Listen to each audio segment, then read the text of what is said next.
অন্তর্বর্তীকালীন সরকার ৩ মাস থাকে না ৬ মাস থাকে সেটা তো আমরা জানি না, কিন্তু তারা তো আর একটা অনির্বাচিত সরকার যদি দীর্ঘমেয়াদে ক্ষমতায় থাকে তাহলে কিন্তু দেশে বিনিয়োগ আসবে না, বিদেশিরা আস্থা পাবে না, এইরকমের একটা আনস্টেবল সিচুয়েশনে। কাজেই তারাও কাজ করছে যত দ্রুত সময়ের মধ্যে একটা রাষ্ট্র মেরামতের রূপরেখা জাতির সামনে হাজির করে কাজ করে আপনার রাষ্ট্র মেরামত করা, রাষ্ট্রের সংস্কার করা এবং নতুন বাংলাদেশ বিনির্মাণে একটা অবাধ সুষ্ঠু নিরপেক্ষ নির্বাচনের মাধ্যমে একটা রাজনৈতিক দলের কাছে নির্বাচিত জনপ্রতিনিধিদের কাছে ক্ষমতা হস্তান্তর করা।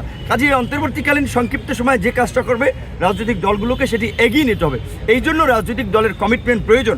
অন্তর্বর্তীকালীন সরকার এবং রাজনৈতিক দল, বিশেষ করে বিরোধী দল যারা আমরা যুগপৎ আন্দোলন করেছি, এই ফ্যাসিস্ট শক্তির বিরুদ্ধে রাজপথে আন্দোলন করেছি, তাদের মধ্যে এই উপলব্ধিটা হতে হবে এবং এখানে তরুণদের একটা ইগল আই থাকতে হবে।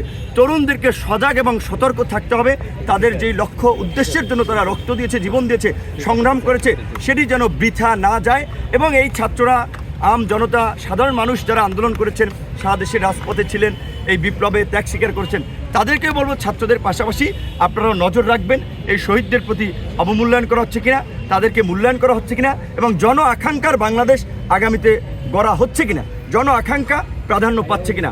আশা করি জনগণ, ছাত্র সবাই যদি সজাগ থাকে, সতর্ক থাকে, রাজনৈতিক দুর্বৃত্তায়নের বিষয়ে যদি তারা সচেতন থাকে, ইনশাল্লাহ আগামীতে একটা নতুন বাংলাদেশ, নতুন রাজনীতি, একটা নতুন সংবিধান, একটা নতুন রাজনৈতিক মেরুকরণ দেখতে পাবে, যার মধ্যে দিয়েই আগামীতে একটা নতুন বাংলাদেশ বিনির্মাণ হবে।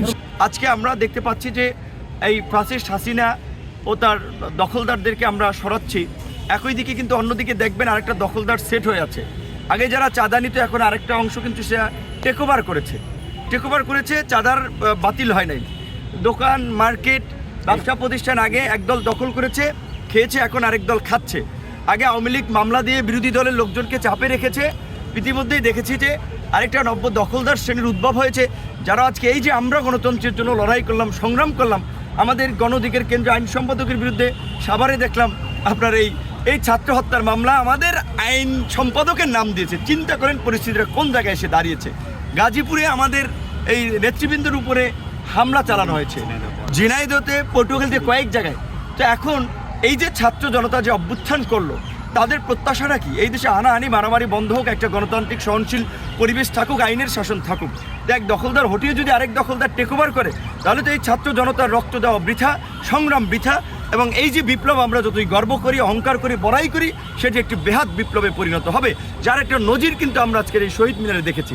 আমরা আইন শৃঙ্খলা বাহিনীকেও বলবো, আপনারা বিশেষ কোনো রাজনৈতিক দলকে খাতিল করার দরকার নাই, প্রাধান্য দেওয়ার দরকার নাই। ছাত্র জনতা, নাগরিকদের প্রতি দায়বদ্ধ থেকে আপনারা কাজ করবেন।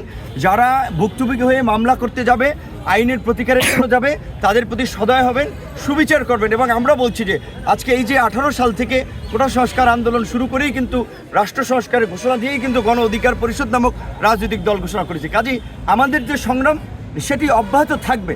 সেই ক্ষেত্রে যারাই ভুক্তভোগী হবে তাদের পাশে আমরা আছি। আমাদের অফিস হচ্ছে আলরাজি কমপ্লেক্সে, পুরানো পল্টন। আমরা ঢাকা বিশ্ববাসী আমাদের শরণাপন্ন হলে তাদের সুবিচার, তাদের ন্যায় বিচার, তাদের প্রতিকারের জন্য আমরা সর্বদা তাদের সাথে থেকে সংগ্রাম করব, অধিকার আদায় মাঠে থাকব। এই কমিটমেন্টটুকু আমরা করতে পারি। তবে স্বাভাবিকভাবেই প্রশাসনকে বিভিন্ন জনে ভয়, ভীতি, আতঙ্ক জিম্মি করে তাদেরকে নানানভাবে ব্যবহারের একটা চেষ্টা করছে। কাজেই সেই জন্য আমরাও এই নাগরিকদের, ছাত্র জনতা, সাংবাদিক সকলকে বলেছি সবাই মিলে যেন প্রশাসনকে সহযোগিতা করে আইন শৃঙ্খলা বাহিনীকে অভয় দেয়, আইন শৃঙ্খলা বাহিনীর সাথে কাজ করে, যাতে তারা এই কাজগুলো করতে পারে।